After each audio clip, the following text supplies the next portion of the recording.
Why do we tell ourselves that spiritual life begins after retirement? And what if waiting for the right time is exactly what makes it never arrive? Welcome back, dear friends. I'm truly grateful to have you with me again as we journey deeper into the questions that define how we live, love, and awaken. Today, we're addressing a silent but deeply damaging illusion, one that creeps into the hearts of people from all walks of life. I'll get serious about spiritual practice later. You've heard it. Maybe you've even said it. I'll practice when the kids grow up. I'll go on retreat when I retire. I'll start meditating once I get through this busy season. But let me ask you a hard question. What if later ever comes? What if the idea that there will be a more perfect time is the very illusion that steals your one and only chance to truly wake up? Let's begin with a simple truth. Life is not guaranteed. The idea that we will live to a ripe old age is a cultural myth, not a cosmic promise. Tomorrow is not owed to anyone, and yet we plan our spiritual lives like we're eternal, like we're in control of death's schedule. Imagine someone with a terminal illness who says, "I'll start chemotherapy next year." We'd be shocked. We'd say, "Start now. Time is everything."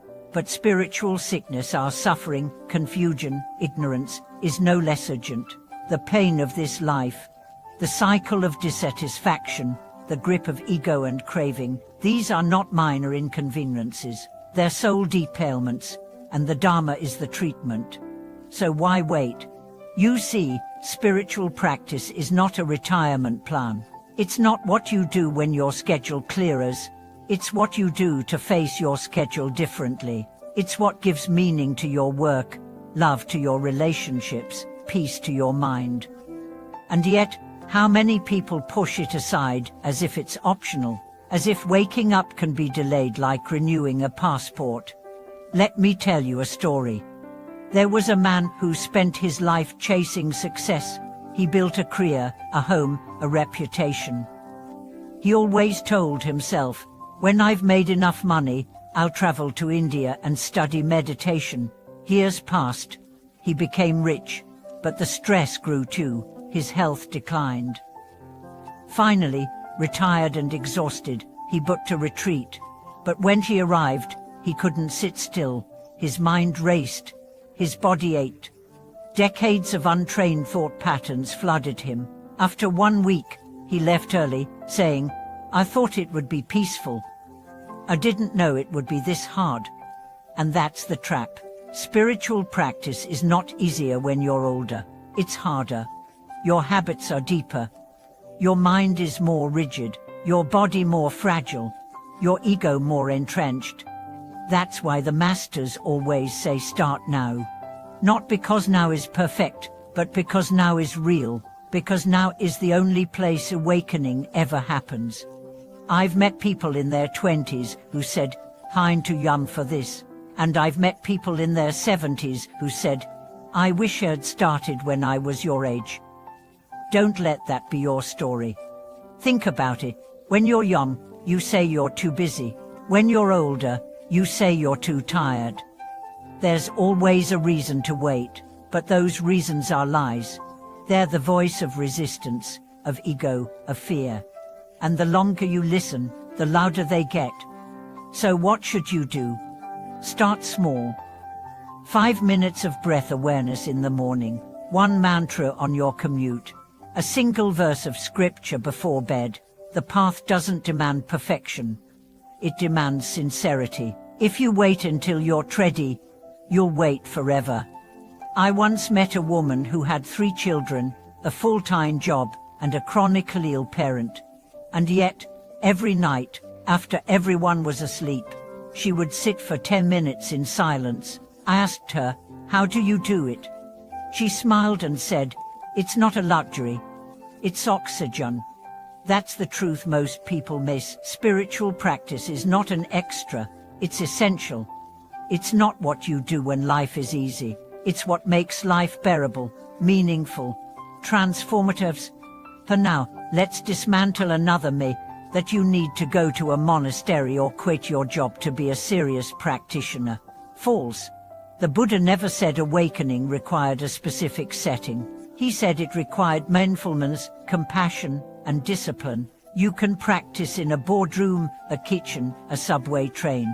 You can turn parenting into a path, turn marriage into meditation, turn work into worship. The real question is not where you are, but how awake you are. If you're waiting for the right place, the right teacher, the right conditions, you're not really waiting. You're avoiding.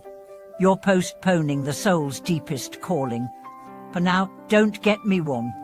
Retreats are powerful, Sangha is important, teachers are precious. But none of them replace the now. None of them are substitutes for showing up to this moment with your full heart. Here's what I want you to remember. Every day you delay practice, you feed the illusion of permanence. Every day you wait to cultivate compassion, you increase the world's suffering. Every moment you put off awakening, you deepen the trance.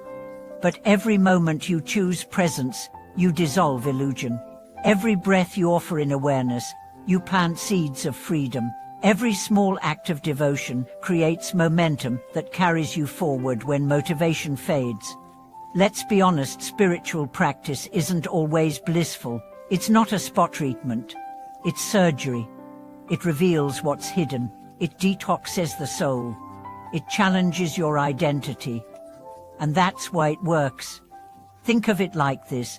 The soul is like a field. Waiting for the perfect time to plant means watching seasons pass. The wise farmer plants in imperfect weather, with imperfect tools, knowing that the crop depends not on control, but on consistency. So start now. Start messy, start unprepared, but start.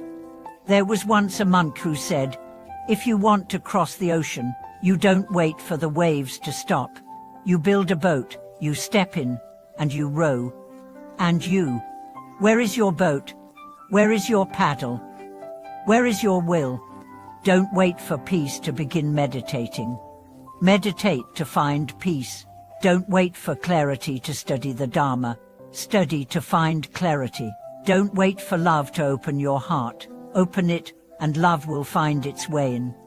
Right now, there is a version of you waiting to be born. A version not defined by age, status, or schedule. A version rooted in truth, pulled by grace, called to freedom. But that version of you cannot emerge through wishful thinking. It emerges through practice, through presence, through now. So please, if you've been waiting, stop. Begin. However clumsy, however chaotic, however afraid.